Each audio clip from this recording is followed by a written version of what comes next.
Iran के शहर ज़ाहिदान में जुडिशल कॉम्प्लेक्स पर हमले में 9 अफराद जाँ बहक और कम अज़ कम 22 अफराद जख्मी हुए। सिक्योरिटी फोर्सेज ने 3 दहशतगर्दों को हलाक कर दिया। मगरबी अज़रबैजान में दहशतगर्दों ने पासदाराने इनकलाब पर फौजी अड्डे पर भी हमला किया।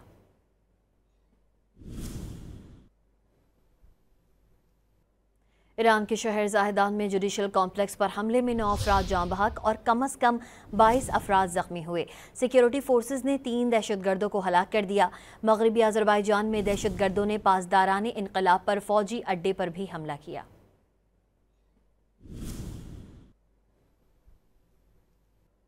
ईरान के शहर ज़ाहिदान में जुडिशल कॉम्प्लेक्स पर हमले में 9 अफराद जाँ बहक और कम अज़ कम 22 अफराद जख्मी हुए। सिक्योरिटी फोर्सेज ने 3 दहशतगर्दों को हलाक कर दिया।